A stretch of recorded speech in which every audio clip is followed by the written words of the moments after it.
안녕하세요. 저는 크로미움의 발표를 맡은 김현지라고 합니다. 저희 멤버들이고요. 본론에 앞서가지고 크로미움에 대한 짧은 소개를 드리겠습니다. 크로미움은 구글이 발표한 웹 브라우저로 크롬의 기반이 되는 프로젝트라고 할 수 있습니다. 최근에는 엣지의 크로미움 채택이 기사화되면서 전반적인 인지도가 올라간 것으로 알고 있습니다. 컨트리뷰션 관점에서 크로미움은 고퀄 프로젝트에 참여한다는 기쁨을 주는 프로젝트였습니다. 이를 위해선 넘어야 할 산이 있었습니다. 문서의 양이 일단 좀 많았고, 그리고 인내 빌드 시간이 필요했고, 게릿에 적응해야 되는 시간이 필요했습니다. 가끔 운이 나쁠 때에는 풀빌드가 되었습니다. 하지만 여전히 매력적인 프로젝트라고 할 수 있었죠. 컨트리뷰션을 위해서 저희 팀은 조금 일찍부터 기초를 다지는 시간을 가졌습니다. 그중 하나는 크로미움에게 인사를 시키는 것이었습니다. 사진과 같이 헬로 월드가 출력되도록 크로미움 코드에 살짝 수정을 가해보는 것이었습니다. 멘토님은 IDL이라는 힌트를 주셨습니다. 블링크에는 document.idl이라는 파일이 있고 여기에는 wg라는 그룹이 사진과 같이 정한 스펙을 충실히 따르고 있는 도큐먼트가 정의되어 있었습니다.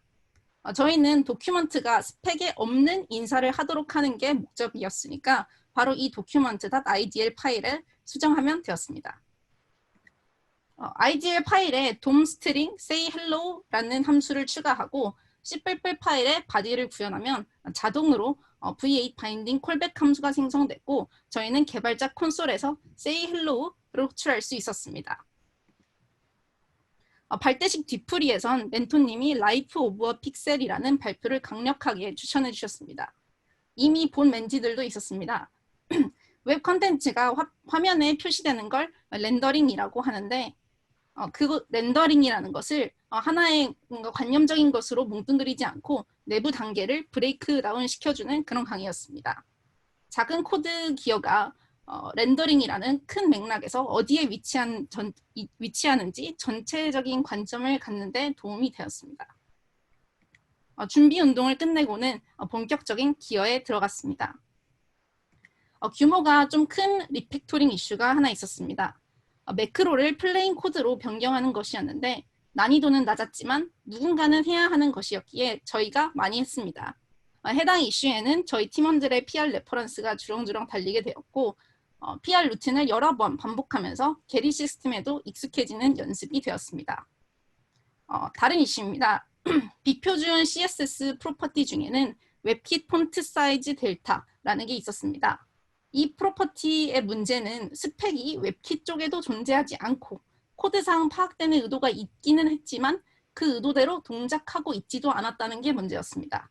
그래서 이 프로퍼티를 제거하기로 했습니다.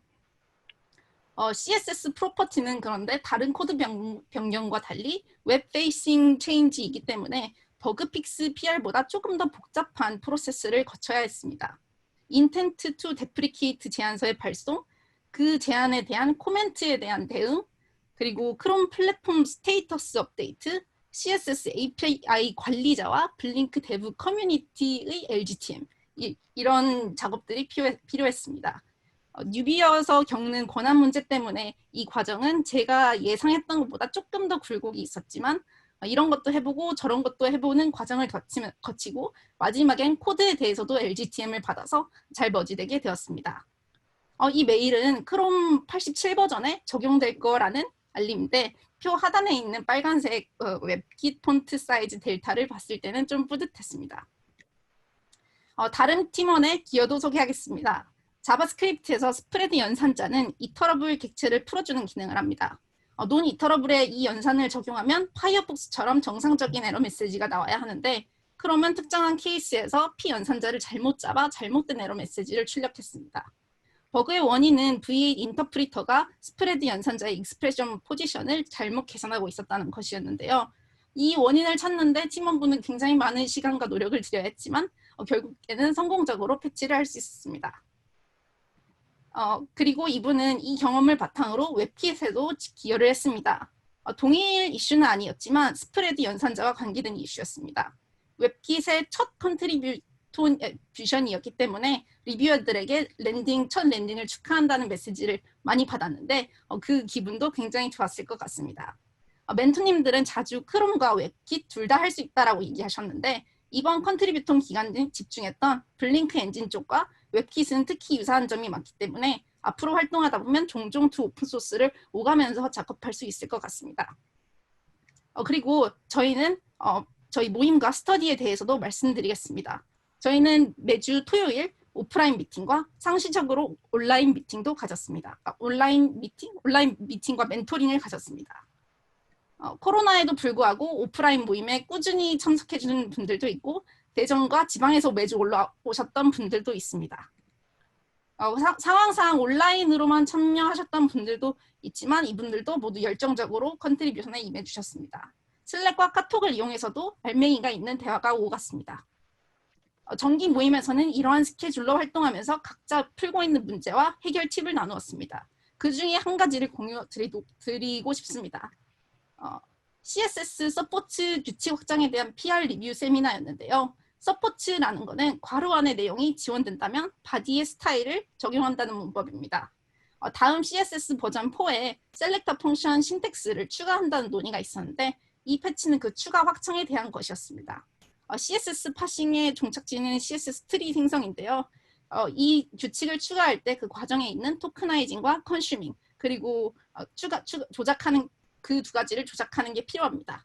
토큰 등록과 컨슈밍 그리고 테스트 추가하는 것을 코드 레벨에서 함께 짚어가면서 보는 것은 추후에 저희가 스펙을 추가할 때 도움이 될 거라고 생각을 합니다. 이러한 활동을 하면서 저희는 6주를 보냈는데요. 마지막으로 좀 간단히 정리를 해보자면 머지않은 성취감과 그리고 이제 프로젝트에 기여한다는 즐거움이 있었고 그리고 사람들도 얻고 개인적으로는 지속적인 기여를 하고 싶다는 마음까지 얻어서 굉장히 뜻깊은 시간이었고 그리고 또 이 자리를 빌어서 또 멘토님들과 기회를 주신 관계자분들께 감사하다는 말씀을 드리고 싶네요. 마지막으로 저희 통계 자료 공유하면서 발표 마치도록 하겠습니다. 감사합니다.